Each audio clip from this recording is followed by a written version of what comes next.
जंतुओं में जनन। जंतु जो है जनन क्यों करते हैं? प्रत्येक जीव अपने समान संतति पैदा करता है ताकि अपने जाति की निरंतरता को बनाए रखे। जाति की निरंतरता को बनाए रखने के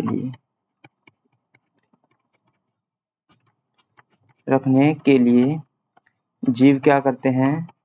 जीव जनन करते हैं। जीव या जंतु क्या करते हैं?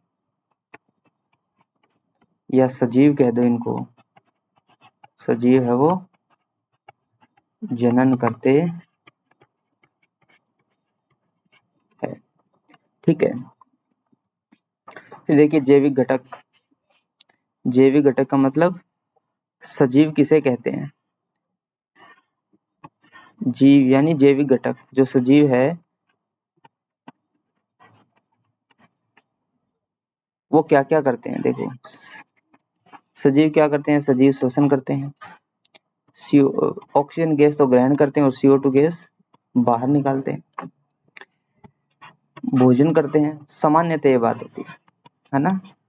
रेस्पिरेशन करते हैं, जैसे मनुष्य है, गाय है, भैंस है, ये यही करती है, ऑक्सीजन गैस लेती है, CO2 गैस छोड़ती है। भोजन है, सजीव क्या करते हैं? भोजन ग्रहण करते हैं यानी आहार लेते हैं और मल त्यागते हैं। अपचित भोजन को शरीर से बाहर निकालते हैं। शरीर से बाहर निकालते हैं। सजीव क्या करते हैं? सजीव जो है वो वृद्धि करते हैं यानी बड़े होते हैं और गमन करते हैं, एक स्थान से दूसरे स्थान पर जाते हैं। एक स्थान से दूसरे स्थान पर सजीव जो है वो गमन करते हैं। और सबसे महत्वपूर्ण, जीव क्या करते हैं? सजीव क्या करते हैं? जनन करते हैं। क्यों करते हैं?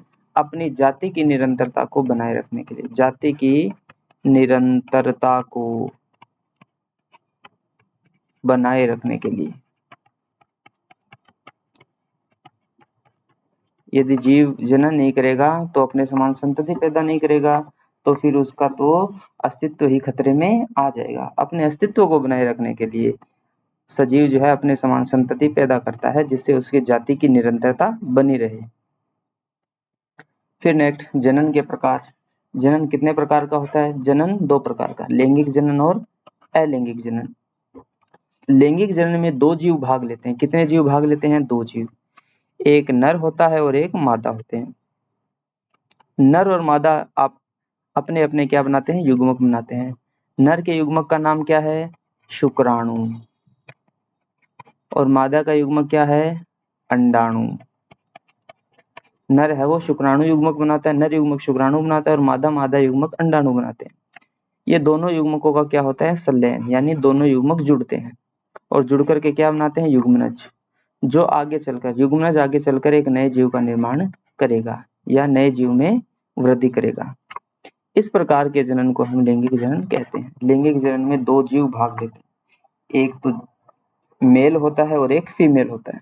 दोनों अपने अपने युग्मक बनाते हैं और दोनों युग्मकों का क्या होता है? संलयन होता है। संलयन की घटना को फर्टिलाइजेशन या निषेचन कहते हैं। निषेचन होने से क्या बनता है? युग्मनज बनता है और युग्मनज आगे चलकर नए जीव के रूप में बड़ा होता है या इसी से नया जीव बनता है। लैंगिक जनन किसमें पाया जाता है? मानव में लैंगिक जनन पाया जाता है, गाय में, भैंस में, बकरी में, भेड़ में, कुत्ते में, बिल्ली में, घोड़ा, खच्चर, गधा, शेर, चीता, भालू, हाथी, बंदर, इन सब में लैंगिक जनन पाया जाता है। मेल और फीमेल है वो लैंगिक जनन में भाग लेते हैं।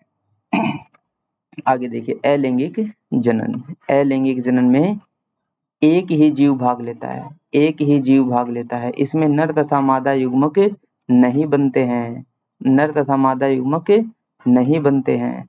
केवल एक जनक से ही नए जीव का निर्माण होता है और इस प्रकार के जनन को अलैंगिक जनन कहा जाता है। किसमें पाया जाता है अलैंगिक जनन? अमीबा में पाया जाता है, यीस्ट में पाया जाता है, हाइड्रा, स्पाइरो वगैरह एक शैवाल होती है उसमें पाया जाता है। देखिए अमीबा जो है अनियमित आकृति का होता है।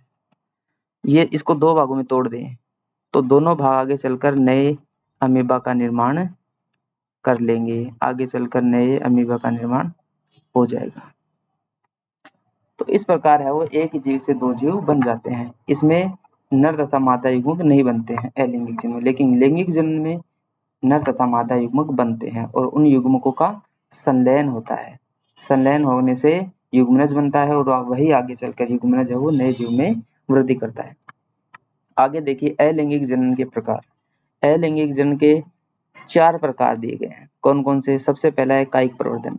कायिक प्रवर्धन का मतलब होता है कि शरीर के किसी भाग को काटा, जैसे कि गुलाब है, गुलाब की एक डाली ली और उसको जमीन में लगा दी और उसी से नया गुलाब का पौधा बन जाता है।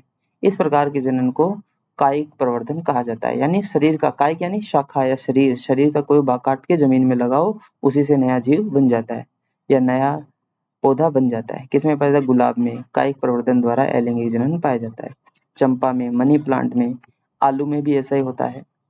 आलू को है वो छोटे छोटे टुकड़े काट कर जमीन में लगा दिया जाता है और उसे से प्रत्येक एक टुकड़ा जो बीज कहलाता है उससे है वो नए आलू के पौधे का निर्माण हो जाता है। इसी प्रकार बायोफाइलम, जिसे पत्थर चट्टा भी कहा जाता है, उसमें भी कायिक प्रवर्धन प्रकार का अलैंगिक जनन पाया जाता है। केक्टस में भी कायिक प्रवर्धन नाम का अलैंगिक जनन पाया जाता है। इसी प्रकार मुकुलन, मुकुलन में क्या होता है कि यीस्ट होता है, यीस्ट का शरीर होता है, इस पे एक अतिवृद्धि उत्पन्न होती है।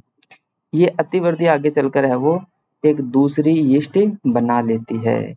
ये देखो यीस्ट संतति, यीस्ट संतति, कोई इसमें युग्मक नहीं बन रहा, केवल शरीर पर एक अतिवृद्धि, एक बाहरी संरचना विकसित हुई बड़ जैसे संरचना और वही आगे चलकर नए यीस्ट का निर्माण, नए जीव का निर्माण कर लेती है। इस प्रकार के जनन को मुकुलन द्वारा जनन कहा जाता है। मुकुलन प्रकार का अलैंगिक जनन यीस्ट में पाया जाता है। खंडन द्वारा अलैंगिक जनन किसमें पाया जाता है? स्पाइरोगैरा। स्पाइरोगैरा एक शैवाल होती है, ये खंडों में विभक्त होते हैं। ये खंड टूट करके इससे एक नया स्पाइरोगैरा बन जाएगा और ये आगे चल के खंड एक नया है वो स्पाइरोगैरा बना लेगा। दोनों है वो संतति है ये इसकी। तो कोई देखिए कोई भी युग्मकों का निर्माण नहीं बना, केवल शरीर दो भागों में टूटा और दोनों भाग आगे चलकर नए जीव का निर्माण कर लेते हैं। बीजाणु द्वारा जनन किसमें पाया जाता है? कवक में, मॉस में और फर्न में बीजाणुओं द्वारा जनन पाया जाता है। ठीक है, बीजाणु निर्माण की प्रक्रिया ये भी एक अलैंगिक जनन का ही प्रकार है। फिर देखिए विभिन्न जीवों के संतति को क्या कहते हैं? मनुष्य की जो संतान होती है उसको क्या कहते हैं? उसको कहते हैं शिशु। क्या कहते हैं? शिशु। बिल्ली के बच्चे को क्या कहते हैं? बिल्ली के बच्चे को कहते हैं बिलोटा। कुत्ते के बच्चे को क्या कहते हैं? कुत्ते के बच्चे को कहते हैं पिल्ला, बच्चे को पिल्ले या पिल्ला। ठीक है। तितली के बच्चे को यानी इसके संतान को क्या कहते हैं? इसके संतान को कहते हैं कैटरपिलर, कैटरपिलर। और मुर्गी के बच्चे को क्या कहते हैं? मुर्गी के बच्चे को कहते हैं चूजा। और गाय के बच्चे को कहते हैं बछड़ा। और मेंढक के बच्चे को कहते हैं टेडपोल। ये नाम याद रखना, ये पूछा गया था कि मेंढक के बच्चे को क्या कहते हैं? टेडपोल लार्वा होता है, टेडपोल नाम कहा जाता है। टेडपोल लार्वा कह दो या टेडपोल। ठीक है, आज के लिए ही इतना ही। धन्यवाद।